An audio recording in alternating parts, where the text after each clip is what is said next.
en medio de un mundo convulso, entendiendo que es donde debía estar.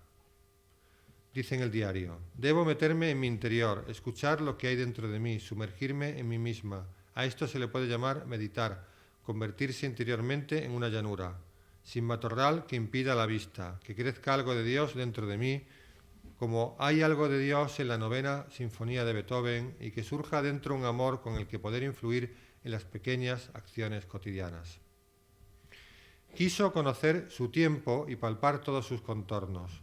Da incesantes gracias a Dios por haberla creado como era, en la época concreta en la que vivió, pero nunca pudo entender que unos seres humanos se afanaran en destruir a otros seres humanos. Poco se puede mejorar el mundo exterior si no se mejora el mundo interior, decía. Dice en el diario: siento una intranquilidad sagrada. Dios, cógeme de tus manos, conviérteme en tu instrumento para que pueda escribir. Tenía tanto contacto con Dios y con los seres humanos que ante los campos de trigo estuve a punto de arrodillarme. En la tradición judía no está presente el rezar de rodillas. El cielo está dentro de ella y eso nadie se lo podía quitar. No tiene pudor en manifestar que cree en Dios y sigue creyendo en la gente. Fue aceptando lo que iba llegando y sosteniendo que Dios no tenía la culpa de que las cosas llegaran a ser incomprensibles. Sostenía que las personas poseen una cosa llamada libertad. Se prestó libremente a ayudar a Dios en la tarea con los otros. Decía: a Dios hay que ayudarle. Dios está dentro, muy dentro. Ahí hay que buscarlo. En sus lecturas de la Biblia le llamaba la atención el salmo que dice: el Señor es mi baluarte. Lo tenía marcado. Dice en el diario: las amenazas son cada vez más fuertes. Erijo en mí la oración como un muro de refugio y luego salgo más recogida, más fuerte, con acopio de valor. Retirarme a la celda interior es una necesidad. En un futuro me arrodillaré días enteros. Se va preparando interiormente para la partida al campo de exterminio y solo quiso llevar en su mochila la Biblia. Recuerda que Dostoyevsky pasó 4 años en una cárcel de Siberia con la Biblia como única lectura. Cartas de una joven poeta de Rilke, El idiota de Dostoyevsky, para ella un gran maestro interior.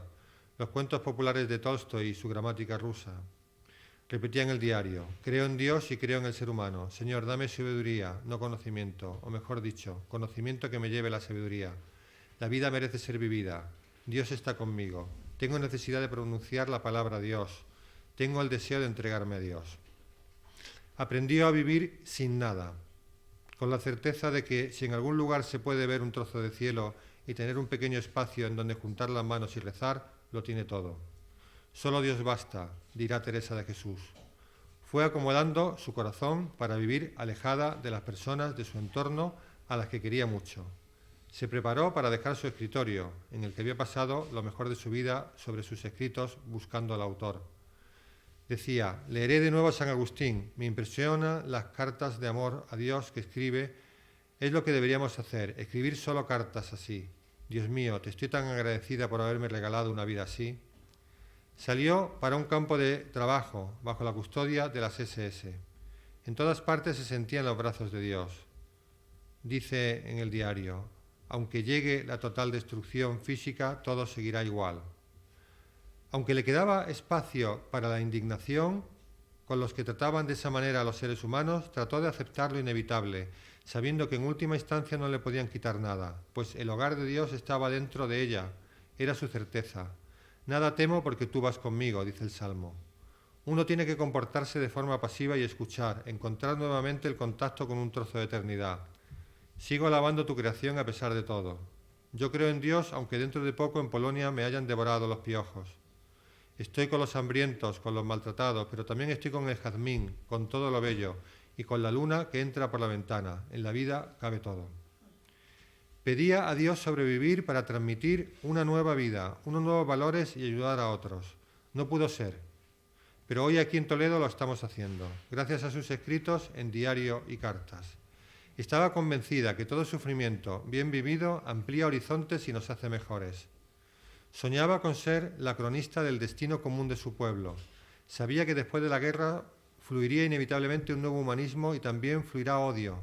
Necesitaba la vida para emprender una campaña plena de humanidad, convencida que con odio no se consigue nada más que una cosa: multiplicar odio. Decía: es posible que después de la guerra la humanidad descubra un orden más elevado.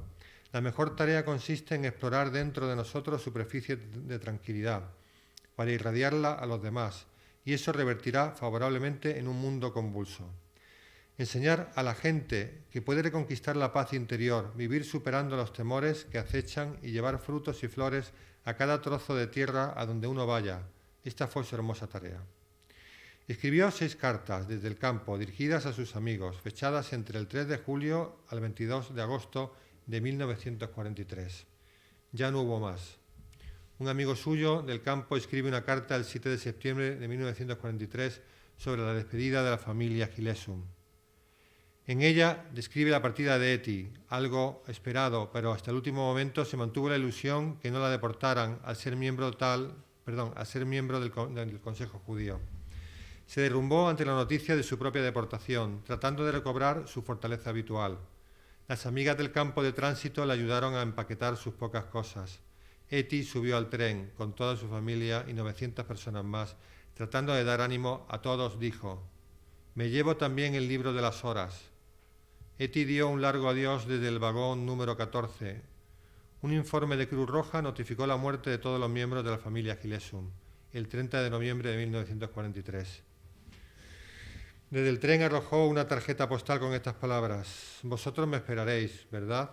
Te esperamos, Eti, te seguimos esperando y no te olvidaremos nunca. Muchas gracias, Eti, por ser una señal y por invitarnos a construir una nueva humanidad. Estamos invitados a combatir el horror con actos de humanidad. Va por ti, Eti». Muchas gracias a todos.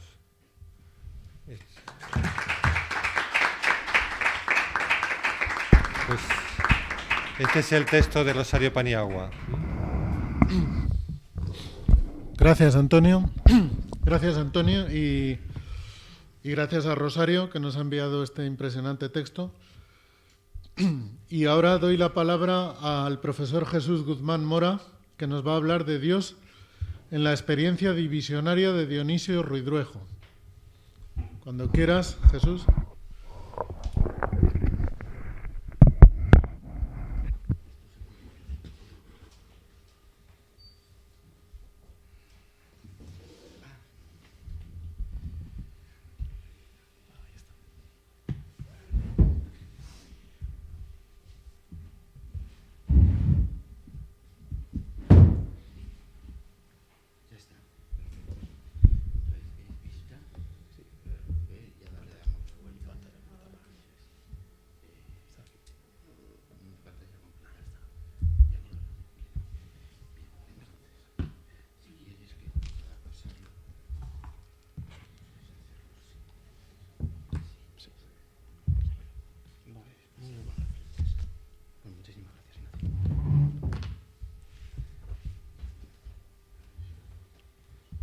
Buenos días y muchísimas gracias, Paco, por la presentación y, por supuesto, al Comité del Congreso por la aceptación de la comunicación. Aprovecho que está Antonio en la mesa para hacerlo personalmente. Antes de comenzar, brevemente, yo tengo una trayectoria investigadora muy corta, aunque ya he ido yendo a congresos, pero para mí este es verdaderamente especial porque lo hago en mi casa, lo hago en la Facultad de Humanidades, que fue donde estudié la carrera, así que pueden imaginar la ilusión de estar en mi ciudad y de estar en la que considero mi casa. También es muy especial porque voy a hablar sobre un tema muy familiar, porque hice mi tesis en Salamanca sobre la narrativa de la División Azul. Y el personaje de Dionisio Ruidruejo siempre, pues cuando uno hace una tesis, en mi caso fue una visión de conjunto en la que traté las obras divisionarias, y el tema de Ruidruejo siempre se quedó en el tintero, ¿no? Y los congresos y las revistas del circuito académico siempre, ¿no?, brindan la oportunidad de tratar aquellos temas que uno va aparcando en beneficio de un trabajo en conjunto, ¿no? Y aunque la bibliografía sobre Ruidruejo en los últimos años se ha ampliado, ¿no?, sobre todo en la última década y media, a mí me sorprendía muchísimo que todavía no se hubiera tratado, ¿no?, la relación que mantenía con Dios y con la religión, y específicamente después de leer los textos que tiene sobre la División Azul, que no se lo hubiera hecho en ese momento.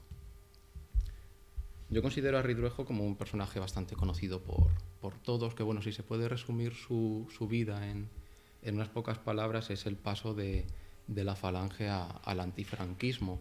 Fue un hombre que, como ya se apuntó ayer, tuvo grandes responsabilidades en el aparato de propaganda del bando nacional durante la Guerra Civil y al menos en los 2 primeros años del nuevo Estado. Se marcha, como saben, a la División Azul. Ahora veremos un poco el porqué. Y cuando vuelve escribe la famosa carta a Franco en la que le dice directamente que rompe con él porque ese no es el camino que tienen que seguir. No rompe con Franco porque lo haga por un convencimiento, digamos, democrático, sino por todo lo contrario, ¿no? Porque él viene de Rusia reforzado en los planteamientos de la Falange. Y por eso considero que bueno, la época del confinamiento en Ronda y en Cataluña es muy importante para su transformación, y los escritos de aquella época son especialmente bellos. Pero quizás sea a partir de la época que pasa como corresponsal en Roma, cuando ve que allí bueno, pues hay una democracia instalada tras el final de la Segunda Guerra Mundial, y es cuando él se empieza a acercar más a la socialdemocracia. El resto es conocido, ¿no? Pasa etapas en la cárcel, se encuentra allí con comunistas que son hijos, en algunos casos, de antiguos compañeros de batalla. Está 2 años en Francia, de 1962 a 1964, por haber participado en lo que aquí se conoció como el contubernio de Múnich. Muy recomendables las cartas que escribe a Gloria Gross en esos años y que han sido editadas hace poco. Y bueno, y en definitiva, ironías del destino, muere unos meses antes de que lo hiciera Franco. Dice quizás el verso más bello de su poesía en armas, de la campaña de Rusia, que si se sueña la paz es en la nieve, que para mí resume muy bien todo lo que es el espíritu de la División Azul, y sobre todo de aquellos que fueron con un convencimiento ideológico fuerte.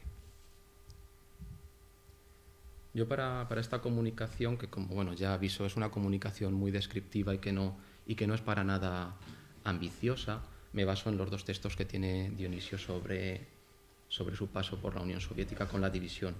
La poesía en armas, que como ya he apuntado, tiene el mismo título que el texto que escribió después de la guerra civil, y que ayer Nuria ya citó, pero bueno, con el subtítulo de los cuadernos de la campaña de Rusia, y la versión, digamos, en prosa, que ya se publica de manera póstuma en el año 1978 y que ha sido reeditada en Fórcola hace unos años, y bueno, que es muy recomendable también su lectura. Yo aquí aviso de mi preferencia personal, que no escondo. Para mí, Ridruejo, aunque se le señala como uno de los poetas importantes del grupo de la Falange, para mí tiene un valor imprescindible como prosista. Yo creo que es uno de los autores que mejor realiza descripciones sobre todo de paisajes, y para mí en el elemento literario de la División Azul el paisaje es fundamental. Este sería un poquito el esquema, que aunque parece que es largo, creo que es bastante concreto. Aquí, cuando hablo de literatura de la División Azul, me refiero a los textos publicados comienza a lo mejor 1943, 44, ya con los textos de los primeros regresados, aunque la Segunda Guerra Mundial